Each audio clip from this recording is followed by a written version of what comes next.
Welcome to day 4 of the 5-day food freedom course. I am so happy you made it here because as you are seeing through this course, we really tackled the mindset, the nutrition, the emotional triggers, and today another topic that we need to talk about to truly help you stop binging and start living. If this is the first video you're watching, hi there, my name is Dina Merhbi. I'm actually a dietitian, an NLP practitioner, and as well, I am a yoga and mindfulness teacher. And with all my 20 plus years of coaching and helping people struggling, just like probably you are with compulsive eating, stress eating, or binge eating, my aim is to really give you everything that I've learned in a nice little package to better understand why maybe you have been stuck creating the change that you are seeking. Very often when I look in terms of this 5-day course and people come in terms of my coaching practice or my programs, they tell me they tackled some of them, not in the same way that I talk about it, but as well, there's many missing pieces. And I'm really sharing with you the things that helped me stop binge eating and the way that as well, what has helped my clients, over 1,000 people over the past 20 years, help them create a better relationship with food, create food freedom in terms of just keeping their favorite food at home and not having to feel like they need to finish it off or that they need to binge eat it because they can't control their portions. Just being able to have like a box of cereal, letting it go stale, even forgetting that they have cookies and ice cream. This is the aim that I want inside this course and as well whenever I'm working with my clients in the group programs or private coaching. But let's get in terms of day number 4. But before that, let me recap a little bit if this is the first video you're watching. First day, day 1, it's actually getting the right mindset to know what is your goal behind this course, or even what is the goal behind your health quest in a certain way. What do you want to try to achieve? And then first day, I actually guided you, actually offered you 2 meditations to help you better understand the vision, because just having a plan or just a goal does not actually create that inner change. We need to be able to feel it and to really embody the vision that you're trying to seek. So make sure that you check day 1 for that. Day 2, we looked at one of the key foundational things that actually is transformative to start with, is really your physical state that might be leading to your binge eating. Because yes, it's not a lack of motivation, it's not a lack of time or being lazy or procrastinating or it not working for you. You need to make sure that your body's actually fed better in a proper and aligned way so it gets you out of that malnourishment state and actually helps you focus on day 3, what we talked about, which was the emotional triggers. Day 3, emotional triggers. I gave you some homework, and remember what we talked about is that we are emotional beings. We have emotions left and right coming in. So we cannot like put ourselves in a bubble or in a cave and thinking nothing's going to affect us. It's better understanding how can we change a coping mechanism that you've probably created that is always turning to food, or it could be alcohol, drugs, online shopping. There's so many things. Even binge watching TV is a coping mechanism. And how can we create a new bridge to help you cope with your emotions and your stress in a healthier way? And doesn't take away that if sometimes you feel like having chocolate or chips or one of those items that might be a trigger food, you might be able to have them. Like it's okay to eat chocolate when you're emotional. The aim is, are you eating it and enjoying it? The aim is, are you eating it and you feel like you're in control in a certain way and not losing track with everything? So it's okay to eat those foods when you're emotional, but when you feel like it's your only coping mechanism, let's build some new ones. And I gave you 2 amazing homeworks as well in day 3. But today, I'm diving a little bit deeper. I'm diving in terms of something that in my progression as a coach, I kind of fell onto this a little bit later on, and I was like, wow, this is so transformative. This actually helped a lot of my clients really shift their habits, and even clients that were seeing therapists and dietitians before, something was missing. Again, we worked through the whole process, but today we're going to be talking about the thing that is not positive thinking, because it doesn't actually fully work. The aim is you want to rewire your mindset because of probably the self-sabotaging thoughts you have that are keeping you stuck. And self-sabotaging thoughts. You might be saying, oh, just positive thinking. I'll try to kind of like overcome this. Here's the thing. You have 60 to 70,000 thoughts every single day. And most of them are actually negative thoughts or safe thoughts or stay in your comfort zone thoughts for you to kind of stay where you are because it is actually familiar. However, what we don't realize is that that is kind of becoming like an inner program, like in your hard drive. And we can't just like switch one to the other. We can't just start thinking positive thoughts. Thinking is going to like nullify the negative thinking, because probably some of the thoughts you have, you've been having them for many, many years. And sometimes you've had them actually from the moment you were actually below the age of 10. A lot of our thinking, a lot of our thoughts actually starts developing from the age of 0 to 7. The way that we view ourselves, we view society, we view food, we view people, all by absorbing what people around us are saying and us like inputting it into our brain and thinking it's, for example, the absolute truth. Because when we were young, we put our parents up on a pedestal. Whatever they say, it's like it has to be right. But very often our parents, or even like an adult that was taking care of us, they're as well coming forward, sharing their thoughts from maybe their self-sabotaging thoughts that maybe were implemented from somebody else before them. So let me give you an idea of what a self-sabotaging thought is. Best example, the scale. You're doing the mindset work, you're doing the nutrition, you're feeling better, you're dealing with your emotional triggers. And then you get on the scale in the morning. The number, let's say the number did not change. You might be like, what's the point? I'm doing all this, the scale is not even moving. Why even continue? So all that progress you're doing to take care of you, feeling better, feeling healthy, and you're feeling all that, you're feeling like you're able to like go out and not binge eat, you're able to go out to events, you're like, wow, I'm really gaining that control over the binge eating. But then you still have this little hope that the weight is going to move. Again, no judgment, but I love talking about the weight scale because you're going to see this different thinking. So we have the weight hasn't moved. You can be like, oh, okay, I'm stable, I'm good.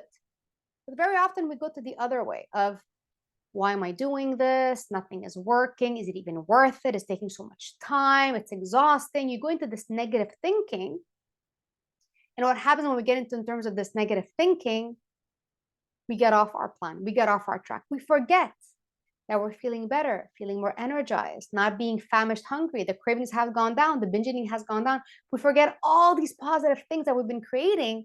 And then we get on that scale and it's like, nothing happened. We feel like a failure. And then you let go of everything. You get in terms of skipping your meals. Let me maybe diet. Like maybe now the binge eating is stopped. Maybe now if I restrict a little bit, I'll be able to lose the weight. And then we get back into the dieting, binge eating cycle. And then over and over we go. This is one way that our self-sabotaging thoughts can come in. Another way could be the scale went up. And remember, the scale can fluctuate for so many reasons. Retention, your hormones, inflammation. Like when I actually have sushi, and there's something in sushi, I think it's like the sodium in there, I can gain 4 pounds overnight. I know it's water retention, and I know it's just going to deflate because you cannot gain fat overnight. I'm just giving you, nobody can gain fat overnight. It's always a water retention case. So you might get on the scale and you're like, you gained weight. What happens? You forget, you're like, you know what? This is a process. This is a journey. Dina talked about this. I need to kind of keep being consistent until my body trusts me, until my body's able to go to the weight that it's comfortable with. But we go to the other span of saying, you know what? What's the point? I'm doing good. I'm doing the homework. I'm being a good student. And I'm gaining weight. No. Insert the swear word you might say at that point. And then the day you can go into terms of a binge eating day, or into I'm going to get into that dieting track. I'm going to jump on this other overnight success. I'm going to go on a juice fast. I'm going to go vegan, like all these crazy ideas coming in. And then we get off track. And this is a self-sabotaging thought. Letting the scale and looking at the number and letting that get you and trigger you in terms of getting you back to where you were before you started. Here is the thing. Even if you want to create food freedom, even if you want to stop binge eating, even if you want to start feeling better in your body and your brain was so used to the pattern of guilt, negativity, self-bullying, and self-intimidation because it's just familiar. If you've always been in this familiar negative thinking, your body's always going to want to go there because your brain is getting you there. It's familiar to be where you are struggling because we've been there for a long time. It's like, why do we want to change? So creating a change is a bit of discomfort because we need to change those self-sabotaging thoughts that are actually getting in the way. And let me give you another example, again, with that lovely scale. You get on the scale, you lose weight. This can go many ways. This can go the ideally where we want to go, because ideally, we don't want to get on the scale anymore.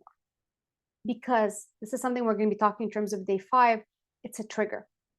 You might be doing great, and then you get on that scale and you let this external thing dictate if you're doing a good job or a bad job, and not actually tuning into how you feel in terms of what you're doing. So let's look in terms of the weight went down. It's down like, it's down. It can go a few ways. It can go in terms of like, this is interesting. You know, I'm feeling good. I'm doing things. I'll continue. Then there's the 2 other voices that might be like, oh, it went down. I can give myself a treat. I'm going to give myself a reward. I'm going to go for that ice cream. I'm going to order me that pizza. We're giving ourselves a reward of food. I can permit myself this. And then you go to an event to someone's house and you're like, oh, I lost weight. It's okay for me to eat more. So then you end up disconnecting from the physical component we've been talking about. Because again, you can eat chips and pizza. We're not limiting any of that. But you're eating it not because you're hungry in the moment, is because you're like, ooh, it's a reward. So again, you have that emotional trigger of food being a reward for your hard work. But then our aim is to not use food as a reward for our hard work. But it also can go another way when you get on that scale. You get on the scale, you have a drink of water. And you're like, that's it? That's all I lost. All this work, and it's not going down. Again, insert the swear word you want to use. It's not worth it. I'm going to go back to dieting. You end up getting so much anxiety because it didn't go down as much as you wanted. You go back into binge eating because that is your emotional coping mechanism for when things are hard. So the scale is something that actually impacts you in so many different ways. But you see the self-sabotaging thoughts. The thing in terms of what we're talking about here, the food freedom course, it is a journey.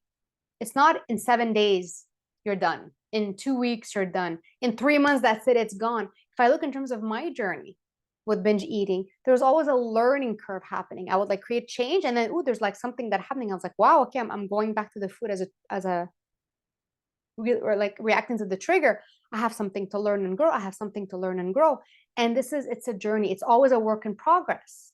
It is, because we're not in a little hut and everything's perfect. Things happen. Now it's from emotional. I'm like, maybe I feel like a bit of Nutella, but there's no loss of control. If I got on the scale and I see it fluctuates, and I was like, isn't that interesting? I wonder what happened. I ate a lot of salt yesterday. I see it in such a different way for me to understand how my body's working. And I'm not using it as a way to punish myself or reward myself, because my thoughts, my thinking process has changed. And this is where NLP coaching comes in. This is where neuro-linguistic programming comes in. We're able to reprogram the way that we're seeing things. And it's not by positive thinking, affirmations. It's so different than that. There's nothing wrong with positive thinking and affirmations, but there's actually a whole different volume to help you rewire your mindset so that you get on the scale. If you still decide to get on the scale, you're like, oh, isn't that interesting? Getting off the scale and moving on with your day. How freeing would that be? That's why the self-sabotaging thoughts, they're so ingrained in us. Our aim is to rewire them. And remember, we have more negative thoughts keeping us safe in the familiar. I'm not saying comfortable, but safe in the familiar instead of creating a change. Because whenever we're creating a change, the brain is like, I'm not familiar with this. No. Go back to how things used to be. But you want to create a new person. You want to create a new vision, the vision that we talked about in day 1. You want to create that change. And this is where we look in terms of self-sabotaging thoughts. A lot of people don't even talk about it, because you can do the right nutritional actions. You may start creating all these different bridges that we talked about in day 3 to help you change your emotional triggers. But you have to change the way that you're viewing situations. Remember, every belief you have, beliefs can be self-sabotaging thoughts. Every belief that you have can be changed and upgraded to actually something that is beneficial for you. So it can't say we're reprogramming your brain the way you see a situation. And you choose how you want to start seeing a situation. And this is where it's a work that is actually not doable on your own. I had to actually get into NLP coaching, get coached inside of that to better understand the whole concept of me rewiring if I had anything else to rewire, because we always do. We always have a work in progress to make our lives better, to be able to not let my brain, my little gremlin voice in my head, get me off track from where I want to go. Because you're born with a clean slate. We're born very positive people. And then all these negative thoughts, these fears are kind of implemented in terms of our worth, what we should do, what we shouldn't do. And this is where self-sabotaging thoughts is a big, big thing we want to work on. But again, we cannot work on the self-sabotaging thoughts if you don't know the vision that you want to go to. If you're starving, feed your body. Trust me, it makes everything so much easier. Then you work on the emotional triggers, because that is actually one of the easiest things that we can do. And then you're like, what is left? And then you're able to really see clearly the thoughts that are keeping you stuck where you are. We might talk about thoughts, beliefs, mindset, your values, the way that you see the world, the way that you see yourself, all that. And in that as well is creating the confidence to keep going no matter what, because we have that vision, as we had talked about, waiting for us just by doing the work. And yes, we need to do the work. We need to learn, execute, assess, and we progress step by step. So what I can give you as a homework for today, for day 4, the self-sabotaging thoughts, is taking moments of keeping a journal with you and notice the ideas that pop up that actually deviate you from taking care of yourself. Or if you do get on the scale, if you are weighing yourself, if there's anything else, like maybe when you put on a pair of pants, are they the same? Are they loose? Are they tight? Anything at all? Where does your brain go? Let's say you put your jeans in the dryer and then you put them on, and they're tight for everybody when you put them in the dryer. What is the thinking process coming out? Write it out. Make it clear on paper. And remember, a thought is not real. A thought is created. And our aim is to actually recreate a new thought for it to be your reality, to help you create that shift by reprogramming the way that you see things, by getting on the scale and saying, oh, okay, I went up. Oh, I went down. Oh, my weight is the same. Hop off and off you go on your day. How freeing would that be? Not having that scale dictate how your day is going to be, or even dictate what you're worth, because your worth has nothing to do with the number on the scale. So rewatch this training. Rewatch all the trainings up to now, because it's really going up one by one. And I can't wait to catch you on day 5, because we're going to dive a little bit deeper of what is actually still needed to help you create success of this food freedom journey. Because I know you are here because you are done with the dieting. You are done with the restrictions. You just want to feel free with food. You want to be able to keep those favorite foods at home, being able to go to events, not have to like cut during the day so you can eat out a birthday cake. Oh my God, like have your birthday cake, enjoy it. But all that to as well create a freedom in your body, a freedom in your thinking process, not you thinking about food 24/7 or even your weight 24/7. You know, that's what you're seeking. And we have a little bit of homework for today. So remember, I use the scale or something that's tight because I know that was something that used to impact me a lot. And as all my clients, it's one of the big things that impacts them. So it might sound familiar to you. If ever you get on the scale and the number is different than you expected, or it's the same, I don't know, or you're trying a pair of pants or a dress and you're like, oh, this is not good, or you see something in the mirror that you're like, no, I don't like this. What is that thinking process? What is that inner voice telling you? You're going to see, because you have 60,000 thoughts per day. And imagine if most of those are negative, it's normal that it's very hard to get out of this dieting, binge eating loop, because we think that if we lose weight, everything is changing, we're going to be better. It doesn't. So when we change our mindset, that everything gets better. And that's why today, day 4, is very important to look through it again and take that time to have some self-reflection to see what are those negative thoughts that are popping in and saying, okay, maybe there's more than you want. And our aim is to reprogram them. And this, you actually need a coach. It's very hard to reprogram on your own.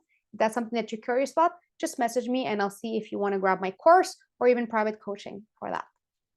On that note, I'm so excited to see you in day 5. And again, if you have any questions, just comment right below.